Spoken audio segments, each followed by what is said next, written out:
Я приветствую вас, дорогие друзья, уважаемые гости и подписчики моего канала. Всем большое спасибо, что дождались наш прямой эфир. Сегодня, прямо сейчас, с нами известный украинский политтехнолог Андрей Золотарев. Андрей Владимирович, я вас приветствую.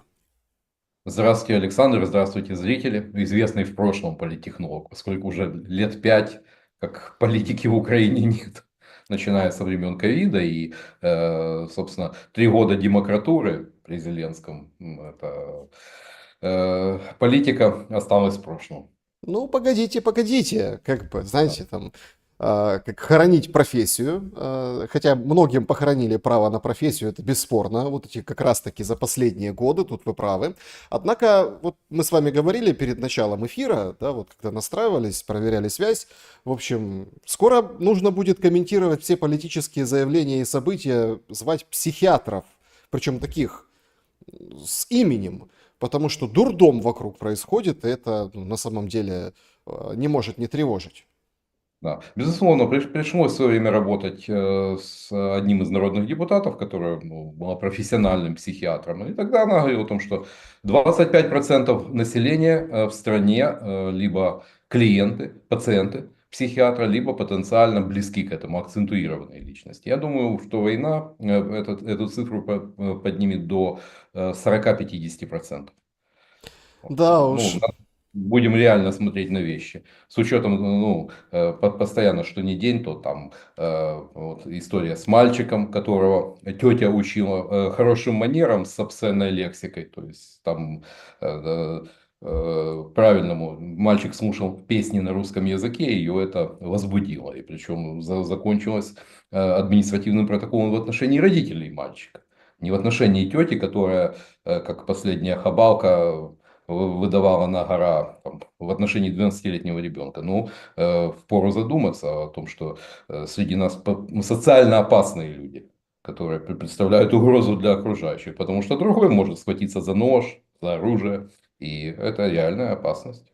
Реальная Ну, мы опасность. поговорим о темах вот этой травли по языковому принципу обязательно немножко позже. Друзья, я два слова о формате нашего сегодняшнего разговора. Он неизменен. QR-код, который вы видите на своих экранах, возможность на экран написать свое сообщение, послание, вопрос. Как бы вне очереди, все прочитают, все увидят. Мы первым делом к нему перейдем, когда будет сессия ответов и на вопросы. Также сообщество YouTube, закрытый телеграм-канал «Клуб зрителей Шелеста». Там есть возможность задать свой вопрос. Вот с клуба начнем, потом в сообщество перейдем и чат трансляции на закуску. Но все время, чтобы досмотреть до конца, чат трансляции может общаться и комментировать. Спасибо большое, что это делаете. Не забудьте поставьте лайк, пожалуйста, и голосуйте в нашем сегодняшнем опросе. Сегодня пресс-секретарь Левит вышла и заявила после того, как Путин объявил перемирие на День Победы, о том, что Трамп разочарован. Да? Разочарованы в России, разочарованы Украиной. Вопрос нашего сегодняшнего эфира звучит так. А кем лично вы разочарованы? Ну вот конкретно наш зритель, который сидит в чате или может зайти в чат и проголосовать, который подписался, который, собственно, следит за нашими встречами, за нашими разговорами. И варианты ответов. Зеленским, Путиным, Путиным и Зеленским, ну то есть вдвоем, или самим Трампом. Голосуйте, пожалуйста, и очень интересно будет, потому что там ноздря в ноздрю два варианта идут прямо сейчас. Андрей Владимирович, что скажете по поводу этого разочарования, насколько оно наигранное? Можно мои скромные 5 копеек, как политтехнолога, лет 30 активно поработавшего с украинским политическим полем, все-таки, мне кажется, Трамп будет номинироваться на первую позицию, ибо ну, Трамп и в украинском, и в российском информационном поле он ассоциировался с довольно высокими ожиданиями. И при всей критичности там, оценки его персон, но тем не менее он воспринимается как потенциальный победитель. Ну, чего один этот жест с поднятым вверх кулаком стоит? Ну, явно позиционировался как победитель, как сильная личность. И тут все валится. Ничего не получается. И явно вот этот момент, то, что и с войной, ну, явно в 100 дней не укладывается. Ну, очевидно, будут следующие 100 дней, и да, ему приходится говорить о том, что он разочарован. Но это рикошетом будет бить и по нему. Ну, а уже все остальное.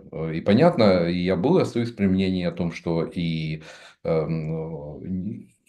Путин, и Зеленский не спешат поставить точку в войне. По разным причинам. Один считает, что побеждает, что вот еще чуть-чуть и додавим, а другой считает, что э, поставить эту точку, это может быть равносильно политическому и не только политическому краху, то есть со всеми вытекающими печальными последствиями. И отсюда вот эта ситуация. Ну и плюс небезызвестная партия войны, которая есть не только в Кремле, не только в Киеве, но и в европейских странах, в Большой Тройке. Вот. И она очень сильна, если не сказать всемогущая. И обратите внимание, как даже вот эту встречу в Ватикане отыграли, как глобалистские СМИ это интерпретировали. Чудо в Ватикане. О, надо отдать должное. Работать с информационным полем они умели. Хотя никакого чуда я там не увидел. 15-минутная встреча. И да, ну, понятно, Зеленский снял репутационные сливки для украинской аудитории. Да, это здесь сработает в плюс ему, но глобально, ну, ровным счетом ничего не меняет. И более того, Трамп остался, было заметно, что Трамп продавливает свою позицию. И да, вот эта фраза относительно того, что он недоволен и Путиным, но это скорее адресовано американской аудитории, это адресовано частично и украинской аудитории, но к реальному я просто вижу, что то, что коммуникация идет, и она не безуспешная, она идет лучше, чем с Киевом, ну это вполне заметно. Ну, давайте все-таки от перемирия оттолкнемся, потому что это вот принципиально важная сейчас вот драматургия разыгрывается. Причем давайте начнем с Кремля и со российской стороны. Почему это важно? Значит, выходит Песков и говорит о том, что так мы ждем Украину на переговоры. Безусловные переговоры, вот просто берем, встречаемся и начинаем переговоры. Вот то, что Украина сейчас говорит про прекращение огня, то есть без предварительных условий, говорит Песков. Хорошо, Песков сказал. Лавров вчера выступал на американском телевидении. Лавров вчера созванивался с Рубио. Ну, там очень интересно было. И Рубио выступал, и Лавров выступал, и вот, собственно, все говорили о том, что да, действительно, решающая неделя вот с понедельника началась, и вот какие-то будут, что-то будет, что вот предрешит исход войны.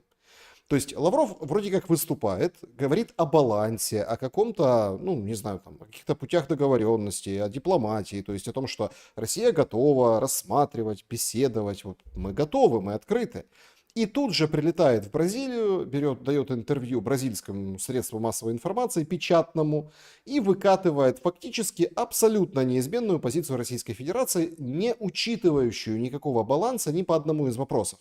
Там и денацификация, и все территории, там, ну, областей, которая, там, да, в которые зашла Российская Федерация. То есть абсолютно нет поля для маневра, судя по пунктам Лаврова. Но вроде как на этом можно было и поставить три точки, и вроде бы стороны бы дальше занимались вот этим всем своим, да, перетягиванием одеяла и Трампа то туда, то туда. Но простите, когда выходит Путин и, внимание, заблаговременно, за 10 дней объявляет о перемирии на День Победы, вот это уже становится интересно. В какую игру играет Кремль? Как вы ее вот считываете? И что вы думаете, они хотят получить на выходе? Потому что, опять-таки, вот много сейчас оголтелых таких криков о том, что это все вот войну хочет получить Кремль, забрать все там по Днепру до Львова, ну и так далее. То есть это вот так себя ведет Кремль, мол, ничего не будет. Но практика показывает немного другие вещи. Они вошли в эту игру, но с какими картами? Ну, э, пока это мы видим блестящий образец византийской дипломатии, когда, вы правильно сказали, ни по одному пункту, принципиальному пункту уступок нет. Ну, это рано или поздно столкнется с теми позициями, которые продвигает Трамп. не будем гадать, но там показательно, по примеру, допустим, Запорожская АЭС, где там совершенно четко прозвучало желание взять под контроль и давать электроэнергию и туда, но Лавров с порога отмел такой вариант. То есть все это, безусловно, может обсуждаться, но мне кажется, как раз вот в таком в перемирии на 9 мая больше был заинтересован Путин, поскольку, ну, знаете, когда соберутся высокие гости, Лула, там, э, те же президенты Алиев и Пашинян, две страны, которые были в состоянии, по сути, в состоянии войны, но тем не менее более 20 иностранных, высоких иностранных гостей на трибунах и случится, допустим, даже если и неудачный налет украинских беспилотников, естественно, праздник испортить, тем более юбилей. И Путину важно как бы удержать такую ситуации относительной стабильности. А вот что будет после 9 мая, ну, мне кажется, что как раз тогда и возможна и эскалация, поскольку пока на линии фронта признаков снижения активности боевых действий не наблюдается. И тем более это наиболее благоприятный период для наступательных действий. Кто там говорит о том, что там, дескать, наступательные возможности российской армии выдохлись, но пока это не коррелируется, допустим, с теми же данными, которые поставляет Deep State, который тяжело ну, заподозрить в ИПСО, ну, достаточно объективная информация. Вот. Но вот в данной ситуации хороший ход, да, демонстрация как бы, готовности. Но Трампу-то нужно постоянное прекращение огня, не на 3 дня. Ну и тут один из немногих случаев, когда и украинский МИД удачно сыграл, тут же выйдя с инициативой, потому что на 30 дней.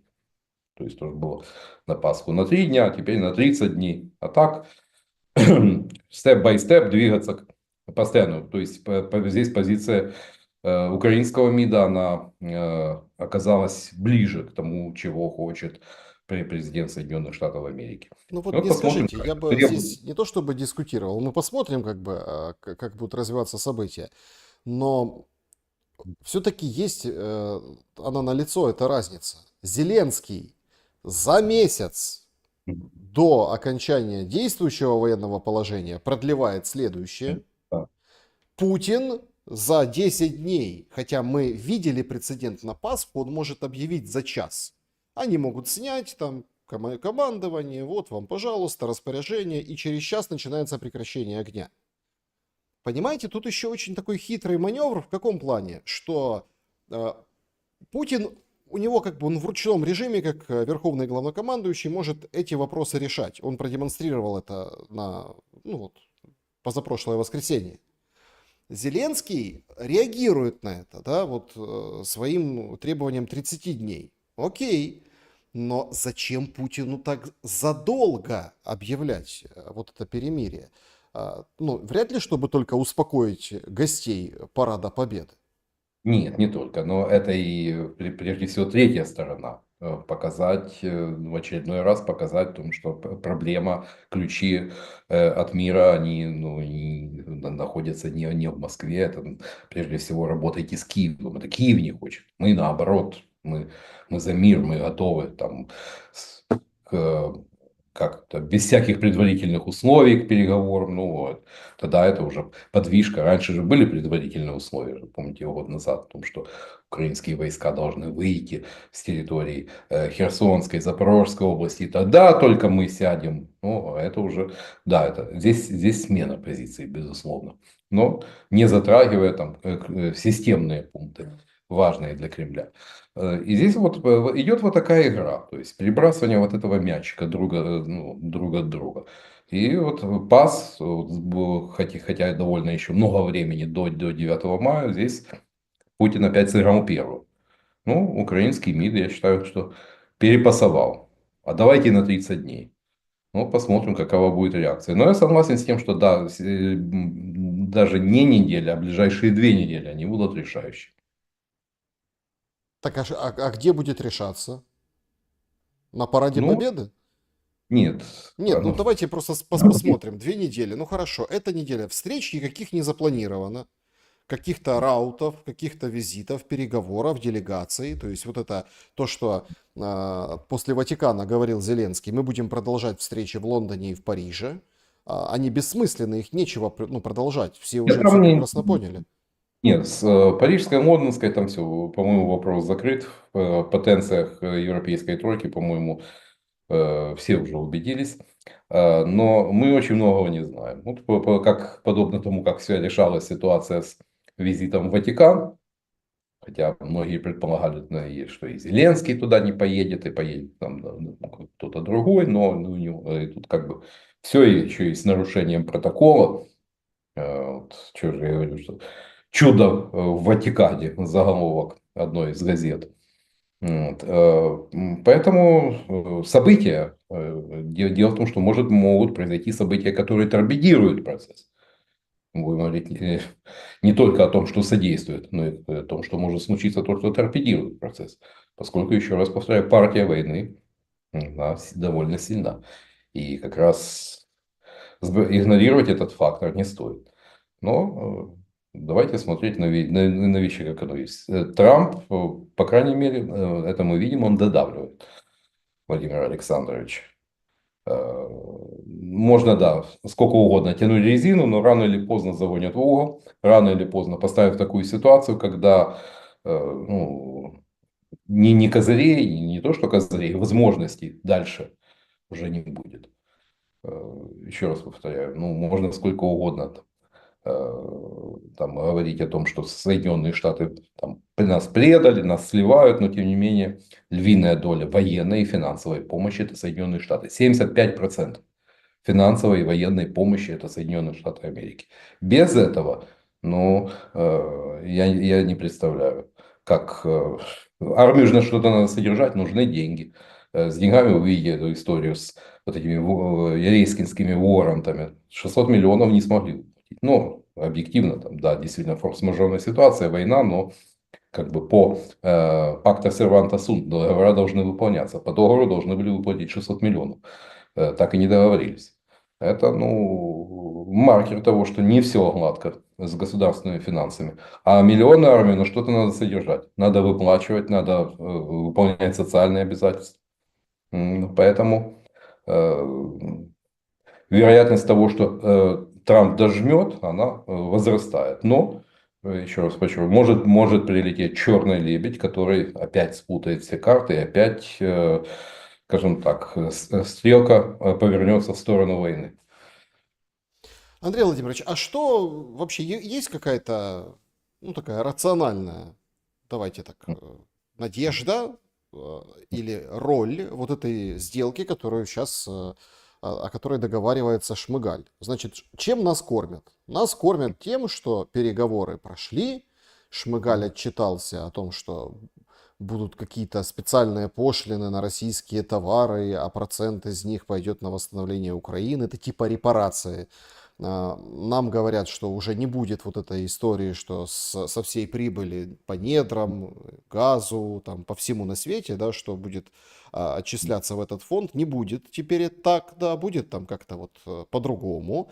Но с одной стороны, а с другой стороны, Украина, получается, признает, что воевала до этих пор в долг. И нужно будет отдавать.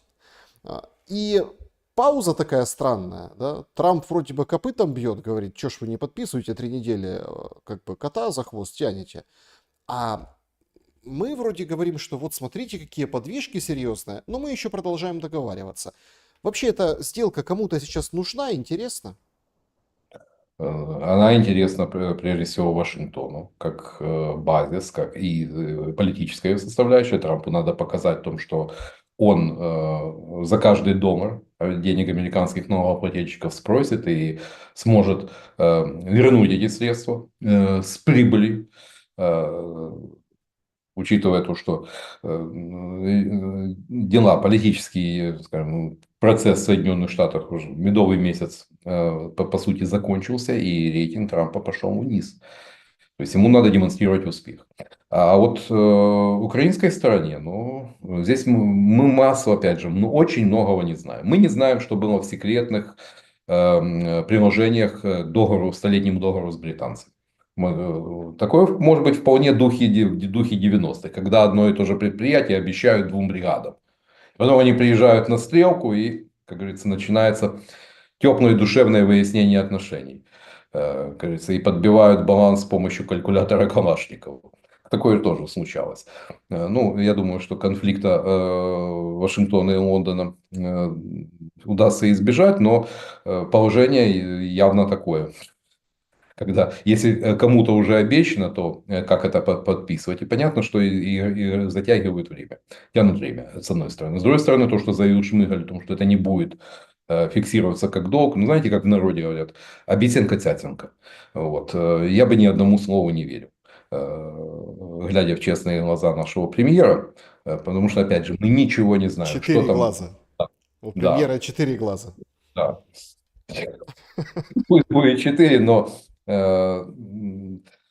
потом все это может оказаться гораздо печальнее. Помните то, что я говорил еще месяц назад о том, что там будет не только редкоземельные металлы, недра, но и кое-что, энергетическая инфраструктура. И знаете, вот многие там гадали о том, что почему там появилась Запорожская АЭС, говорят, дескать, вокруг Трампа много продвигающих цифровую валюту, ну, цифровизацию в мире финансов, будут майнить биткоин. Это полная чушь. А вот то, что там рядом Никопольский ферросплавный, вот, через Каховское водохранилище от Запорожской АЭС, Никопольский ферросплав. А Бывшее это, Каховское водохранилище, тут тоже нужно да, добавить. ну, нет, оно не пересохло полностью, но поросло, там уже лес начал расти, но водичка там еще есть.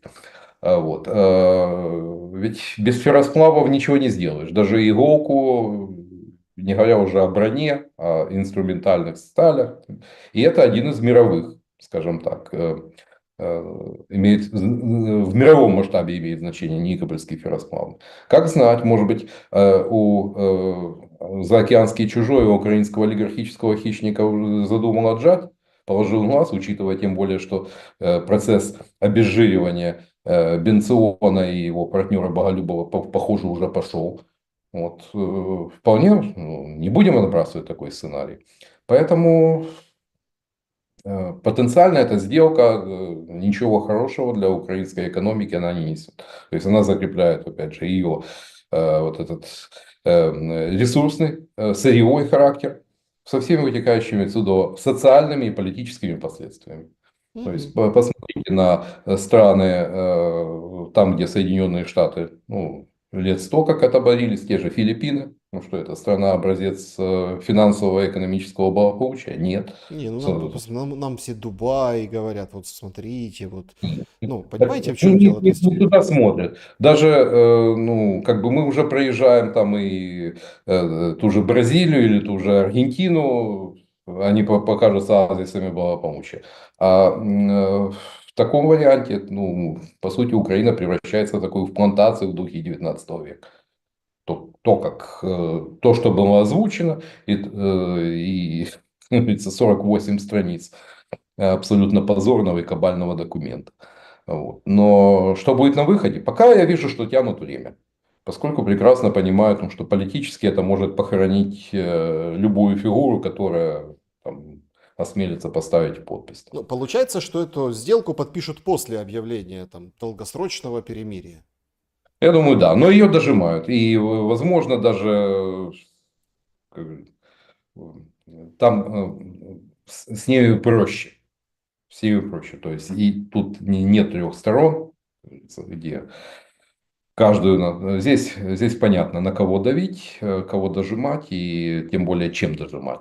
Но пока последний аргумент, я думаю, вот на прошлой неделе спрашивали действительно там вот Пенс, Рубио, что Соединенные Штаты выйдут из процесса. Я думаю, все-таки остаюсь при мнении, что не стоит спешить. Вот эта поворотная точка, она будет где-то после 10 мая, когда либо двигаться по инерционному сценарию, либо усилить давление, включить, допустим, ну, не исключаю, там, санкционные механизмы в отношении некоторых персонажей, о которых злые языки давно говорят. Вот. Либо же действительно хлопнуть дверью. Но вероятность такого сценария все-таки, я считаю, минимальна. Был, опять же, я остаюсь при мнении о том, что не все, как говорится, даже если Трамп этого хочет, но есть, как говорится, есть логика намерений, есть сила обстоятельств. А сила обстоятельств такова, что продемонстрировать слабость бывшего мирового гегемона, ну, этого Трампу не простят не только его политические оппоненты, но и те люди, которые содействовали его приходу к власти. Вот.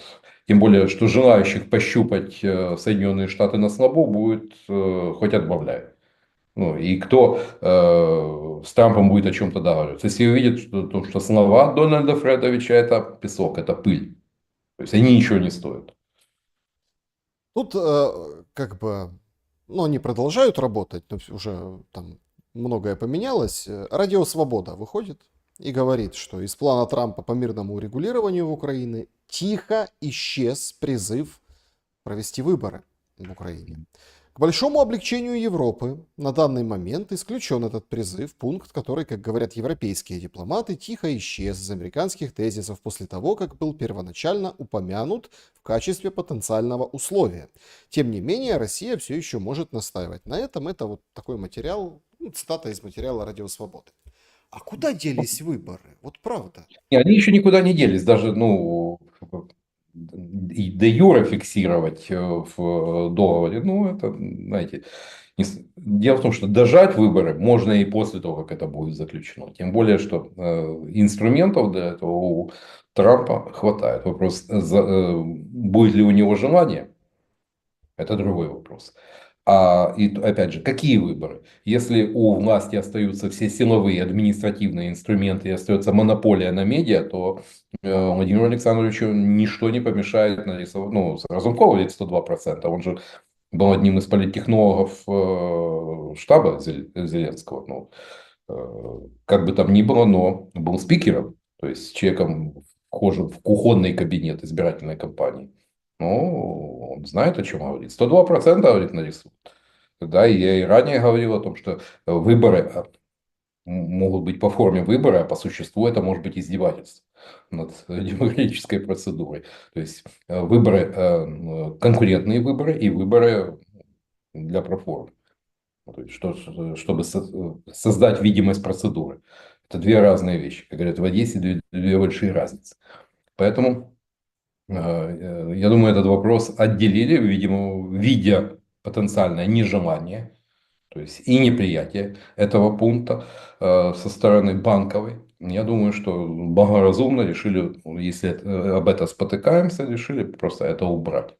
Но это может быть сделано неформально. Говорю, 100 уголовных дел или там прислать сюда, поставить во главе, ну, курировать процесс аудита американской финансовой помощи, ту же Викторию Спарц в девичестве Кульейка. Но это был такой бы иезуитский ход э, Ну, для вы знаете, тут размягчения. уже некоторые вещи начались, об этом особо сильно не распространяются, но есть, ну, известна уже эта информация, что сегодня НАБУ внезапно провела ряд обысков у госсекретаря Минюста, доверенного человека Стефанишиной, там есть Буханевич такой Александр. Он фактически руководит Минюстом. Ну, в общем, Стефанишина как бы главная, да, а вот этот ее Да, да. доверенный человек занимается непосредственно работой, да, а она главная. И дело там с разными схемами связано, там депутатом, который сейчас в СИЗО сидит, Бондарем. То есть какой-то процесс вот пошел такой достаточно. То есть доверенное Ну, лицо Стефанишина НАБУ. избивать уже начали с обысками. Ну, это, я скажу, это подбираются к первому эшелону. Ну, с другой стороны, НАБУ надо обозначить, том, что, ну, слухи о том, что оно полностью, как говорится, стало таким же придатком властной вертикали в украинской системе власти. Ведь НАБУ создавалось и в значительной степени финансировалось на американские и британские. И могут задать вполне резонный вопрос. Вы и дальше будете продолжать рыбалку на телеканале Discovery? Поймали, показали, отпустили. То есть эффективность НАБУ по-прежнему оставляет желать лучшего. То есть тратятся миллиарды, выхлоп от всей этой деятельности. И тем более, что и деятельность НАБУ сопровождается скандалами. Да, Сытник может сколько угодно рассказывать о том, что ЕСПЧ не, как говорится, заключил, что его нельзя называть коррупционером. Но тем не менее, фигурирование главы столь такой экс-главы НАБУ в реестре коррупционеров о многом говорит. То есть оказалось, если даже свежий огурец положить в бочку с рассолом, ну, понятно, что с ним случится.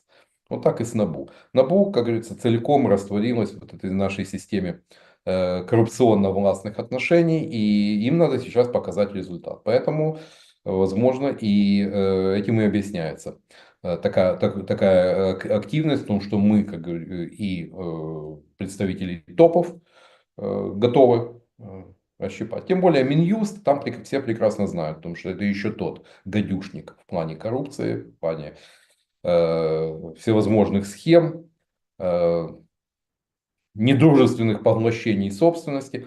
Просто посадите как-нибудь, пригласите в эфир нотариуса, правда, там лучше одеть все-таки маску, потому что человек или там заблюрить много интересного может рассказать о том, что, почем, как, что делается. То есть и тут в плане негативного интереса НАБУ в отношении Минюста я целиком и полностью согласен. Там есть что копать.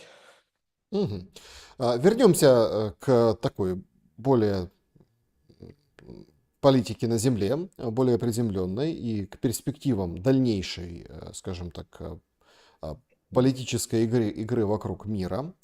Но вернемся со стороны простых людей. Я, если честно, немного обескуражен. Нам вовсю пытаются вдуть в уши, что мобилизации не существует. Ну, в общем, откуда шок, да? Сегодня Сибига, ну, тот, который отвечал на перемирие Путина, тот, который вот это все, да, говорил, а давайте 30 дней, или там, давайте начнем сейчас, и 30 дней, и тогда это будет реально. Ермак сыграл вообще хитрее по поводу этого перемирия. Он говорит, спасибо Дональду Трампу, что тогда еще в Джиде. То есть, какому Дональду Трампу? То есть, за вот этой, простите, полемикой, я культурное слово подобрал, по поводу перемирия, который он же специально, и вот все-таки, он специально же объявил это перемирие заблаговременно, чтобы вот это вот все начало бурлить, вскипать и каким-то образом. Потому что, да, там продвинулись там российские войска, продвинулись там, не намного, но продвинулись. Выдавливают с Белгородской области, с Курской, вот уже выдавили, там корейцев хвалят, памятник Ким Чен Ын будет ставить за эту Ну, операцию. у нас же, да, ботва клеймила меня, что где вы видели корейцев, кто это? Ну, знаете, к сожалению, ИПСО, ну, оно работает и в одном, и в другом направлении. Ну, я, по-моему, о корейцах говорю еще месяца 3 тому назад. Причем ведь люди, как говорится, скопление людей с раскосыми и жадными очами, оно заметно издалека. И их прекрасно видят, потому что, ну, и да, Ну, надо дать должное. Теперь говорят о том, что да, они проявили стойкость, нечувствительность к потерям, но об этом говорилось и ранее. Но этого не, это чушь, это все украинское ИПСО и так далее. Ну, теперь и Герасимов признал, то, что вопрос, а да, зачем? ну, не исключая того, что они же могут появиться и в принципе, хотя говорили, что, дескать, только вот Курская область, но, полагаю, они могут появиться и в Донецкой области, еще и в большем количестве. Ведь, опять же, отталкиваясь от Российской Конституции, это часть России, теперь Российской Федерации. И что помешает, учитывая договор о дружбе и сотрудничестве и взаимопомощи между Российской Федерацией и КНДР, использовать, ну, масштабировать позитивный, по мнению Генштаба Российской Армии, опыт. Поэтому не исключаю того, что полку корейцев прибудет.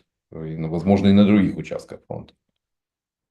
Ну, как бы корейцы, воюющие там где-то на юге или на Донбассе, это может, ну, давайте будем откровенны, там на самом деле вот по состоянию на сейчас, условно, если собирается группировка там 50, 60, 70 тысяч, это считается очень опасное направление. Ну, я имею в виду по сводкам, по аналитике военной. А этих может быть сразу там условно 200 тысяч, если Ким Чен Ын, ну, окрыленный Ким Чен Ын своими Ну, про 200 непоколебимыми. тысяч не говорили, но 200 тысяч это перебор, ну даже если это будет 30-40 тысяч, на фронте это почувствуют. Вот. Поэтому, возможно, как говорится, вот, неспроста. И то, о чем я говорю, что, скорее всего, я предполагаю, что после 9 мая будет эскалация боевых действий. А, Несмотря на позитивные оценки продвижения переговоров и так далее. Оптимальный период. Зеленка, земля подсохла. Ну почему бы, как говорится, не испытать удачу, тем более, что у российского командования есть ощущение того, что ну, все движется, по их мнению, в правильном направлении. И дальше, как говорится, будем говорить с более сильных позиций, по мнению Кремля. а если вот сравнивать, то смотрите, очень так по-идиотски выглядят вот эти британцы, французы и все остальные. Ну, британцы в частности, во Франции там такой дискуссии шибко нет. Она была там месяц назад где-то примерно. Сейчас же в Британии там все говорят, что нет, ни в коем случае. Ну, там вовсю обсуждается, если Британия пошлет какие-то войска в Украину, то они будут нарушать международное законодательство. Это вообще неприемлемо, и это ужас и кошмар ни в коем случае. То есть, да, они там отнекиваются, говорят, да нет, мы там на Западной Украине, инструкторы, они там чего-то будут изучать, помогать и так далее. Ну, то есть, это еще один, ну, такой лещ смачный, вот так по сусалам Западу, что вот смотрите, вот видите, какие у нас договоры, а где гарантии Зеленского, вот это, А которые где подписывал? 28 этих договоров, 28 договоров о гарантиях безопасности? Ну, увы, это, знаете, это были пиар-игрища, тем более, ну, рассчитанные на то, что у обывателя память как у рыбки Гуппи. Вот, то есть создать такой информационный шум, а теперь почему-то о них не вспоминают. Ну, а хотя вот что от этого меняется? И, по-моему, и до войны, если вы там приезжали там, в субботу-воскресенье во Львов, то ну, во львовских кафе и ресторанах часто ну, слышали английскую речь. Ну, приезжали с Явровского полигона. Там, да, присутствовали. И что от этого меняется? Ну, прибудет еще там сотня другая инструкторов. Ну, потенциально, но зачем огород был огородить? Понятно другое, потому что комфортные времена порождают слабых лидеров и со всеми вытекающими для государства последствиями. Вот. И, по-моему, я не раз говорил о том, что можно сколько угодно, там, как говорится, делать громких заявлений, но опираться в подобных ситуациях надо на твердое. Европейская тройка твердым, увы, не является. Это, у вас приводил пример Макрон. Ну уж какой ястреб. Но сравните, сколько он, как много и хорошо говорил о поддержке Украины и даже Цезарь и Миражи отправил. Но если взвесим, сколько, допустим, дала Германия, которая там упреки послала, ну, Германия на тот момент, когда он упрекал Шольца в недостаточной помощи Украине, на тот момент Германия оказала помощь Украине на сумму примерно 25-27 миллиардов евро. А Макрон на 4,5 миллиарда. Вот. Ну, а тем более, учитывая нынешнюю политическую конъюнктуру, когда альтернатива для Германии выходит на первое место, я думаю, что рассчитывать на то, что вот эта европейская тройка станет стратегическим тылом для Украины, ну, на это не приходится. Ну вот мы в прямом эфире, вышло 10 минут назад опять Левит, пресс-секретарь Белого дома. Трамп по-прежнему верит в возможность скорой сделки между Киевом и Москвой, но в то же время у президента растет раздражение по отношению к лидерам обеих сторон. Получается, что сначала было разочарование, сейчас Да, раздражение к растет. сожалению, да. Ну вот, засекаю время. Я думаю, что где-то после 10-го будет вот эта развилочка, когда Трампу придется принимать стратегическое решение. То есть тяжелый выбор. Но, знаете, у нас уже начали там троллить Трампа, что, дескать, у него там феноменально упал снижение рейтинга, там с 45-го года самое радикальное снижение рейтинга президента за первые 100 дней. Но не дописывают, скажем так, знаете, всегда, как говорится, остается за кадром другое, том, что у демократов тут ситуация не лучше. 70% американцев разочарованы в демократах, не удовлетворены. И тем более, что глядя во что ударились политтехнологи демократов, там, знаете, в такой темный воукизм, когда там, если Трамп, то обязательно там, фак, С, ну, Люди все это прекрасно видят. То есть, да, Трампом недовольны, растет недовольство, но это не критично. Тем более, что пока политтехнологи Трампа справляются. Кстати, они очень успешно работают с TikTok. Тем самым, который демократы собирались запретить. Вот, святое место пусто не бывает, конечно, но все для Трампа все очень непросто. То есть ему нужен результат. Пока, ну, я думаю, вот это раздражение как раз оно и вызвано тем, что Ну, он понятно, не что раздражение. Завтра же 100 дней вроде как посчитали. Да, Завтра. да, да. А с победами как-то не сложилось. Не Ну, сложилось. да, то есть все осталось на том же уровне, как и Да, еще и Индия с Пакистаном в любой момент могут схлестнуться, учитывая то, что, кстати, ну, Индия, если брать Индия, 1 миллиард 400 миллионов населения, гигантская по численности населения страна, и Пакистан 250 миллионов, ну, кажется, там Давид и Голиаф. Но, тем не менее, обе страны являются ядерными государствами, обе страны располагают примерно 150 ядерными боеголовками, носителями ядерного оружия и довольно ну, немаленькие армии. Индия, по-моему, вторая по численности, армия 1 миллион 400 тысяч, и Пакистан более 600 тысяч, седьмое место. Знаете, если, ну, боюсь, будет не до Украины, если, как пишут, что существует риск того, что война может перерасти в полномасштабную в течение следующих нескольких дней. Хотя, ну, опыт индо-пакистанских войн, ну, как правило, Пакистан проигрывал, но не разгромно, за исключением как бы войны за независимость Бангладеш, когда там закончилась капитуляция пакистанских сил. Но это два очень сильных противника и хорошо вооруженных. Ну, там вообще Прежде сейчас предрекают, что Пакистан разделят на 4 части. Ну, вот такие какие-то рисуют. Очень, кстати, созвучные с украинской темой. Ну, такие сценарии. Ну, это вот сейчас приходят эти данные, эта информация, эти заявления, это аналитика. В любом случае, главное... Пакистан это исламская, исламская страна.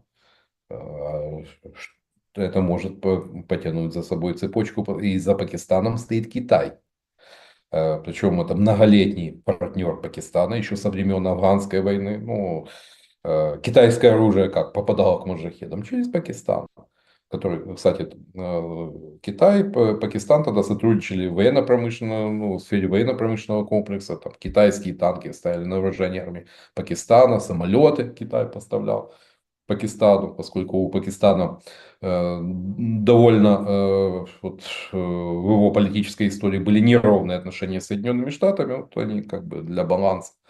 Вот, поэтому, может, это не будет игра в одни ворота. Ну, там еще и турецкое оружие уже показали, что есть, пакистанцам они поставили. То есть там закручивается такая Не, достаточно... тут дело в том, что, допустим, и у индийской, и у пакистанской армии есть российское оружие. И у той, и у индийской, и пакистанской армии есть американское, британское оружие. То есть у Пакистана очень широкий спектр поставщиков. Но, могу сказать единственное, что военная промышленность, допустим, у той же Индии, она, собственная военная промышленность, она развита лучше. Ну, главное, чтобы не жахнули Да, ядерным. чтобы это не пошло, ну, хотя есть договор 88 года о неприменении ядерного оружия, но всяко может быть. Тем более старый миропорядок уже не работает. И вполне возможно, что тут все может пойти по наихудшему сценарию. Давайте об украинской армии поговорим. Приходят, причем несколько дней к ряду, приходят разные видео, как вообще обстановка в одесском приемнике ТЦК. То люди Да. там ходят, собственно, ни туда, ни сюда, то какие-то там, ну, дуркуют, потому что от безделия его там вызывают, этого призывника, да, а он говорит, я не хочу, я не пойду, я хочу остаться здесь, тут хорошо, еще и кормят. Ну, это такая казарменного типа, вот только солдаты не в военном, а вот эти ждут своего часа, да, и вот сегодня распространили видео, в том числе, о том, как вообще не общаются вот эти ТЦКшники и вот эти бусифицированные. Ну, это тюрьма и надзиратели. Тюрьма. Тюрьма, но если в одной тюрьме там, ну, как говорится, условности соблюдаются, ну, то в другой вполне там не подписываешь, а давай под молотки. То есть могут просто банально и почки опустить за несговорчивость. И такие прецеденты были. Ну, а то, что ну, Владимир Александрович, у нас нет мыслительной мобилизации, но каждый день мы видим, ну, видимо, столько агентов Путина в пикселе гуляет по нашим улицам, а где же наши правоохранительные органы? Они же создают материал для российских пропагандистов. Это ж факт. Факт. Но Владимир Александрович живет в параллельной реальности. Ну, это же традиция украинской политики. Президент давно попал в окружение, вот, которое ему рисует такую благостную картинку, что у нас миллионная армия добровольцев. Вот. Только почему-то даже по отлову не удается выполнить план. А с разрекламированной кампанией по набору там, 18-25-летних там, за миллион, который еще, как говорится, доживи, чтобы получить, всего 500 человек за месяц. Ну, по-моему, счет на табло. Вообще, конечно, удивительные истории рассказывают люди там, в социальных сетях. Там один парень рассказывал, это я показывал у себя вчера в эфире, о том, что его добавили в закрытую группу в Телеграме. И там вот прям фейсы ТЦКшников. И под каждым этим фейсом комментарии, ну, кто с какого города, кто кого узнал и кто где и что из себя представляет. И он даже нашел там со своего города ТЦКшника, как-то его даже по имени назвал. То есть понимаете, когда вот это вот сегодняшнее видео в одесском ТЦК, это, конечно, ну, просто жесть. То есть они там спорят, ты там хочешь воевать, не хочешь воевать, те там Свободу политзаключенным. свободу политзаключенным, кричат друг на друга, а потом от этих криков тут брызгает баллончиком в глаза, тот еле Да. отходит. Ну, можно же прокомментировать, показать в едином марафоне, что это добровольцы на фронт рвутся. Вот. Дополненная реальность у нас же, знаете, я вот с нетерпением жду следующих выборов. Я думаю, что тут такого количества фейков, дипфейков, наш обыватель еще, по-моему, к этому не готов. Просто удивительно, как этим не воспользоваться. Даже можно подать, то есть, ну, голос этих же людей, только совершенно другие фразы. Как не додумались? Да, а проклятые ТЦКшники держат по приемникам, а они в Да. бой рвутся, да, конечно. Ну, Александр, правда, справедливости ради, вот надо отметить то, что есть разные. Есть беспредельщики, есть те люди, которые, ну, условно говоря, может быть, их меньшинство, но такие прецеденты тоже, когда все по правилам, как и должно быть. Но для меня, опять же, загадка, почему, то есть, ради чего? Ради того, чтобы ну, создать режим полицейского государства, чтобы все боялись, дрожали и боялись. И платили. Ну, стоимость, как говорят, откосить и выехать возросла до 50 тонн баксов. Это, по-моему, рекорд. И это уж наглядный маркер, кому это сегодня по карману, как говорится, ну, как у нас водится, кто-то штурмует по пятницам Гудвайн, а кто-то посадки под Покровском. Ну, все нормально. Ну, не совсем нормально, Андрей Владимирович. Вообще Но непонятно, знаете, это новая нормальность. непонятно, какое государство мы строим. Вот Ну, от чего больно. Прям до физической боли доходит, когда вот начинаешь думать о судьбе Украины, а что ее там дальше ждет, а какие еще. Ну, как А, только ты начинаешь говорить о том, что за такое государство люди не будут ложить свои жизни, тебя тут же обвиняют в том, что ты в российских нарративах, ага, увидят, что у меня там воротничок в триком, или другие увидят, там, что у меня там футболка зеленая, ага, на Зеленского работаешь. То есть идет такой, знаете, чисто на эмоциях. Ну и надо дать должное и Владимир Александрович. Без рук, как на рояле играет на эмоциях людей блестяще. Но, опять же, если отбросить все эмоции, то по факту ну, нет половины экономики. Минус неизвестного, я думаю, по 200 тысяч погибших. на войне, сколько сот тысяч потерявших здоровье, ставших по сути инвалидами, 9 миллионов выехавших со страны. Вот такой сухой счет. Вот, и это явно не та страна, в которую люди захотят возвращаться. И еще раз напомню слова, ну их нас приписывают Маннергейму, хотя это говорил министр финансов Финляндии, когда прежде шел вопрос о строительстве вот этой пресловутой линии Маннергейма. Для бедной Финляндии доты, на которые тратились миллионы марок, это была неподъемная сумма, но тогда он говорил, прежде чем тратить большие деньги на военные нужды, мы должны создать такой уровень жизни, что который люди захотят защищать. Вот. Об этом у нас почему-то напрочь забыли.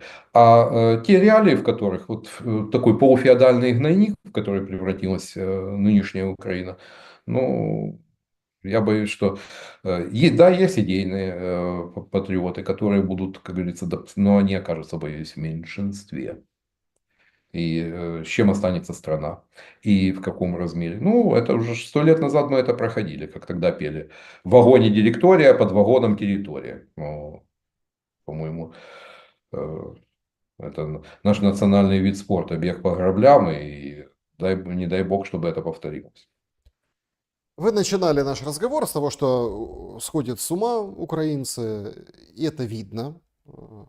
Некогда талантливейший актер, снимавшийся в советском кино, игравший Бенюк. солдат, Богдан Бенюк дает интервью. Говорит, что всех тех, кто вот живет в Украине и говорит по-русски, не хочет переходить на украинский, нужно лишать работы. А по поводу, ну, такой эмоциональной, ну, как эмоциональный отыгрыш ведущий, да, о том, что слушайте, а что мне делать? Мне что делать? У меня там племянники, вот это поколение, оно как бы протестует. Ну, понятно, подростки, молодые люди, они говорят, подождите, а чего вы нам запрещаете говорить по-русски? И, ну, это стандартная практика, да, они непокорные, у них там гормоны, они вот такие, что с ними делать, как что делать? Берешь розги и по сраке выпороть раз, чтобы ребенок забыл навеки вечное про то, что есть вообще русский язык. Таким образом прививается ребенку гордость за язык, потому что когда он будет знать, что это гордость, я буду чувствовать себя украинцем, Ну, отметил наверное, Бенюк. Бенюка, Тягнебок, Смирошниченко уже выпороли. Ну, хотя бы за то, что он довольно много и активно снимался в российском кино. И там говорил, ну, так, по-моему, его не коробило то, что он говорил на русском языке, тем более, что, как говорится, его актерский талант довольно неплохо оплачивался российскими кинопродюсерами. Его это не коробило. Но тут, понимаете, к сожалению, 10 лет назад он превратился в профессионального торговца ненавистью. То есть, как актер нивелировался, ну, стал таким заметным политическим гешефтмахером. Но выиграла ли или проиграла от этого страна, ну, по-моему, все совершенно очевидно. Потому что в стране, в которой полиция штрафует за русскоязычные песни в машине, составляет админ протокол, или как на родителей этого мальчика, но из такой страны будут бежать, как из сумасшедшего дома. Ну да, не то что работать на эту страну. Друзья, напишите комментарии, что вы думаете. Прививается, да? Розгами по заднице, так сказать. Гордость за родной язык. Ну, я же Подводим. не зря вспомнил Симона Петлюру. Ну, там тут точно так же, примерно в таком же духе проводили политику украинизации, безоглядно. Ну, чем все это закончилось? Всем хорошо известно. Да, ну и, кстати, Галичину-то Пилсудскому за поддержку отписал, но УНР это не очень-то и помогло. Не будем же забывать уроки, как подобно тому, что сейчас маячит с Крымом. Отдадут? Ну, а куда денутся? Ну, по-моему, де юре, да, мы считаем Крым своей территорией, но де-факто это контролирует Россия. И если, не дай бог, там кто-то из таких изощренных умов, то давайте проведем под международным контролем референдум в Крыму. Ну, надо же мнение народа учитывать. И на так называемых новых территориях. Ой, боюсь, что получим будем страшно огорчены результатом. Тем более, что ну, и пропагандистская машина, будем говорить, работает куда как более системно и профессионально. Подводим итоги нашего опроса. Белый дом сообщил о разочаровании, а теперь уже во время эфира вышла Левит, говорит, раздражение, да, Трампа обеими сторонами. Кем лично вы разочарованы? 2% Путиным, 12% Путиным и Зеленским, 42% Зеленским и 43% Трампом. Слушайте, Трампом и Зеленским люди разочарованы. Нет, честно, я здесь Зеленским не разочарован, здесь все вполне ожидаем. Но вот Трампом, да, многие действительно, ну, Трамп оказался не такой уже всемогущий. Вот Трамп придет, порядок наведет, как у нас некоторые там, ну, м, увы, реальность оказалась несколько иной. Это мы Значит, видим. да, поехали к вопросам. Блиц, пожалуйста, Андрей Владимирович, вопросов много, как обычно. Спасибо большое, уважаемая аудитория. Поставьте лайк, не забудьте. И очень приятно читать ваши вопросы и общаться с вами. Виталий, добрый вечер. Александр, Андрей Владимирович, вопрос. Если перемирие на Пасху называли пасхальным, войдет ли перемирие на 80-летие Победы в историю как победное, хотя бы для партии мира? Заранее спасибо за ответ. Ну, придумают другое название, потому что я думаю, что, скорее всего, здесь будут искать какой-то паллиатив. То есть, если Путин не согласится на 30-дневное, то, я думаю, со стороны Украины идея перемирия на 9 мая не будет поддержана. Добрый вечер. С каким пунктом из озвученных Лавровым вы согласны, а с каким не согласны? Ну, знаете, ну, от того, что я с чем-то соглашусь, не соглашусь, дело в том, что согласие с целым рядом пунктов, озвученных Лавровым, оно ведет к такому конфликту с действующим криминальным кодексом Украины, со всеми вытекающими последствиями. Не забывайте, что в отличие от некоторых златоустов, обитающих в Австрии, в Словакии, ну, я нахожусь на территории Украины. Ну да, И, поэтому ну, только скажи, тем что более, соглашусь, это все, ну, да. пример того же Дмитрия Корнейчука, которого ни за что, два уголовных дела, причем и даже в СИЗО отправляли, ну, там, благо внесли залог, но тем не менее от этого не легче. То есть человек, который не признал, ну, вроде бы ничего криминального не говорил. Ну, был бы человек, статья на него найдется из этой серии. Мгм. Лина Востроилова, вопрос. После Великой Отечественной закрыли от населения доступ к информации о злодеяниях националистов всех мастей, чтобы смягчить внутреннюю вражду. След в интернете просто не спрятать. В нынешние времена нужны ли такие методы в плоскости по итогу этой войны? Ну, я думаю, что для Украины еще с 2004 года надо было мораторий на любые темы, которые фрагментируют общество. Это касается исторической памяти, языка. Но, тем не менее, политикам гораздо удобнее работать с «divide et impera», разделяй власть. То есть, это никто не отменял, это и работает, не будем забывать, что кто такие Тима и Дима, Куликов и Сергейцев, политтехнологи, работавшие на Пинчука, Кучму, потом на партию регионов, которые вот эту карту, где Украина была там поделена как туша, говяжья туша, то есть на три части, то есть первый, второй, третий сорт. Вот. Понятно, что всегда найдутся внешние силы. И здесь, я думаю, ну, как минимум, ближайшие 10 лет, ближайшие 10 слишком много крови. Слишком много крови, и это просто так не пройдет, поскольку здесь выросло поколение, которое, ну, то есть Россию воспринимает именно как врага, русских воспринимает. А то поколение, которое вместе служило, работало во времена Советского Союза, которые, говорится, из одного котла хлебали, к сожалению, это поколение уходит.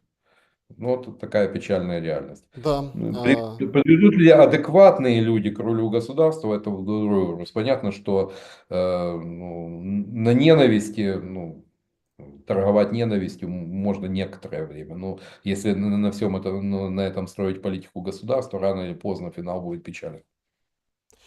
Значит, вопрос. И чем мы хотим помочь Испании, спрашивает Андрей. Электриками? Еще миллионам украинских беженцев. Это какой-то Среди них будет, цирк. наверняка будет немало электриков, поскольку, ну, судя по тому, как вот некоторые еще до войны обороны жалуются, что механизаторы и комбайнеры сбежали в Польшу и Чехию, то там хорошо платят. Но я думаю, туда же сбежали и сварщики, сантехники, многие до войны. А я думаю, война только усугубит эту ситуацию.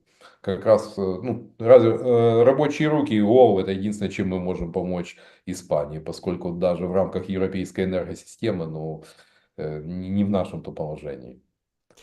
Значит, доброго времени суток, Андрей Владимирович. Харьков. Вопрос. Недавно вышло интервью Панченко и Джеффри Сакса, где были озвучены три главные причины того, где все мы оказались и к чему привела политика бездарная шести менеджеров ИЗ.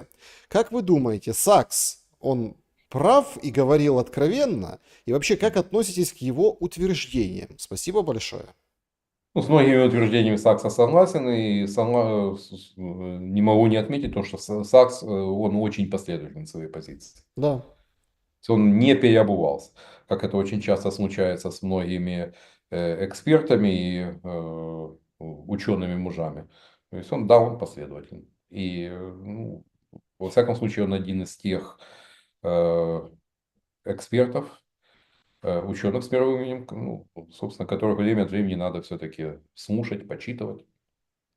Добрый вечер. Будет ли ВСУ соблюдать перемирие? Если не будет, какой тогда будет ход Путина? Марат спрашивает.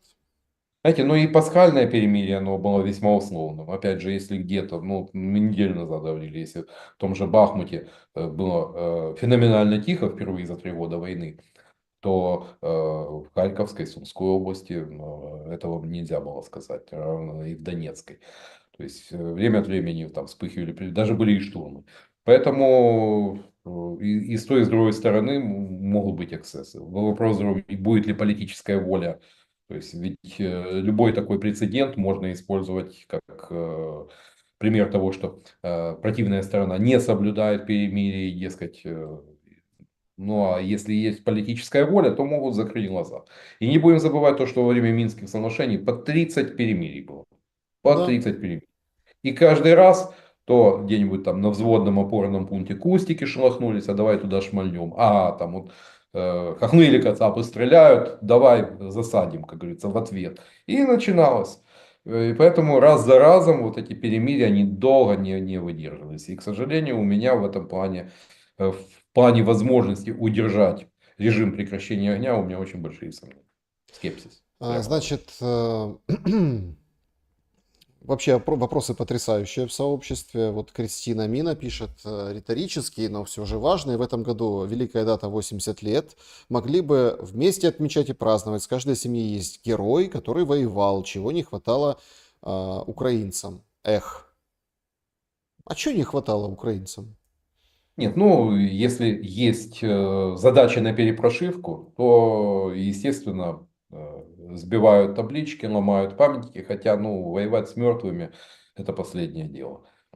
Тем более, что, ну, к сожалению, многие не увидели вот символического значения. Это, ну, пока еще Янукович был президентом, офис, по-моему, администрацию президента тогда возглавлял Клюев, но у меня возникает такое ощущение, что процесс этот был запущен не без зеленого света со стороны власти, которой хотелось поиграть, показать звериный лик украинского национализма, и где, когда отвели Беркут, тот памятник Ленину, ну, с этого все и понеслось. И характер Майдана радикально, это уже не был такой относительно мирный студенческий Евромайдан, то есть все перешло в довольно радикальную форму.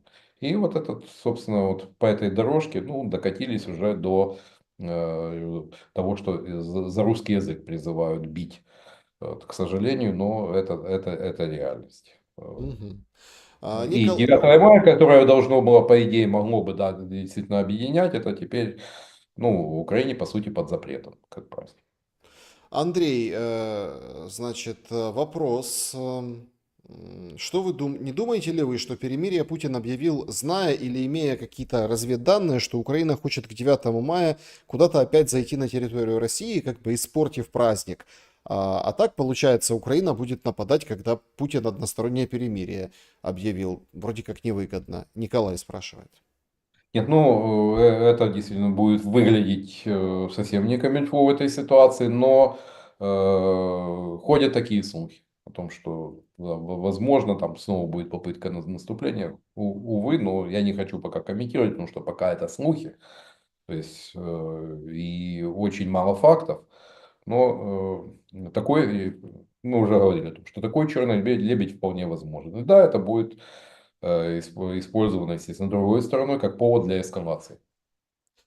Так, вопрос Андрею. Чей колобок? Ну, по-моему, это маркер того, что у нас служба внешней разведки дотрахалась до Колобка.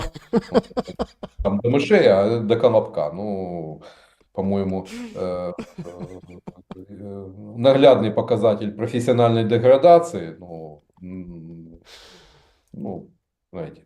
Когда э, колобок в таком, есть такое Да, английское выражение, morning glory, там утренняя, как бы, да, слава, да, вот это, да, или там, или как-то так звучит тогда, да, вот когда колобок у него такое состояние, да. он катится и подпрыгнет, катится и подпрыгнет. Ну, по-моему, чей колобок, но это совсем не то, чем должна заниматься служба внешней разведки. Вот. Она должна, ну, по-моему, она у нас превратилась в такой факультатив, там, по остаточному принципу, тем более, ну ладно, не буду об этом говорить, там, чем там в первые дни войны, там, что происходило вокруг базы службы внешней разведки, это так, отдельная история, но до Колобка это, конечно, это войдет в аналы истории мировых разведок, как такой наглядный пример профессиональной деградации. Так, значит, А,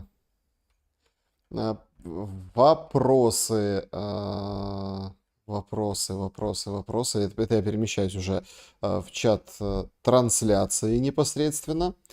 Ам, Ой, значит, конечно, колобок это да, это нечто. М, Вопросы. За английский, немецкий, китайский и любой другой тоже будут розгами?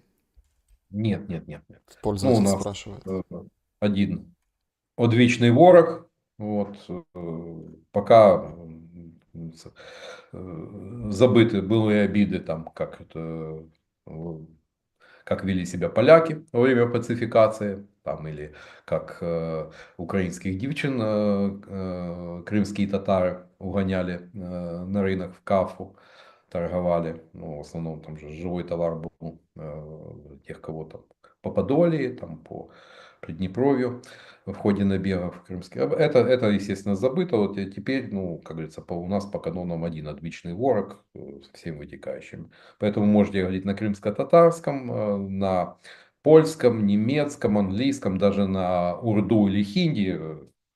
Это не воспрещается. Мгм. Александр Круглов, 20 лет уже в Москве, еле-еле заработал на себе на однушку, где-то на окраине в Москве, выглядит очень уставший, дантист от бога, еще раз повторяю, а на однушку в Вашингтоне, думаете, можно заработать? Дантист легко. Если, конечно, он работает по специальности, а не там разносит пиццу, как с многими нашими бывшими соотечественниками, которые уехали, ну, которые не смогли подтвердить свой диплом, да, они работают не по специальности, дальнобойщиками, там, курьерами. Но если пробился, сумел войти в эту касту, а тем более дантисты входят в топ высокооплачиваемых профессий в Соединенных Штатах, ну, начинается от 150 тысяч долларов в год. Поэтому, я думаю, на квартиру в Вашингтоне, в принципе, не проблема заработать. Несмотря на мега высокие цены на недвижимость в таких крупных городах. Тем более в Соединенных Штатах и в Канаде там, да, последние десятилетия был бум. роста цен на недвижимость. Тем не менее, люди могут себе это позволить. Не кажется ли вам, что идеологическая перезагрузка Украины уже невозможна? Образование, культура, политическая и другие сферы уже не отформатировать, спрашивает Кредаит. Вопрос задает. Знаете, ничего невозможного нет. Ну, кто бы мог подумать о том, э, что произойдет с Германией во времена Третьего Рейха. Тем более, кстати, почему очень многие киевляне оказались в Бабьем Яру, они помнили 18-й год, когда среди тех, кто оккупантов, немецкие оккупанты были самые культурные, дисциплинированные, которые не допускали насилия, грабежей. Ну и по этой памяти думали, что все меняется. И в сентябре 41 года в Киев зашли совершенно другие оккупанты. Мгм. Равно так и с Украиной. Все может поменяться. Все зависит от того, кто будет у руля государства. И что будет с этим государством. Ну, ведь варианты могут быть разные. Пока я вижу, что все движется к руине. Илья Буромец чей, спрашивает Наталья. Ну, еще нет ДНК-теста, поэтому мы не знаем.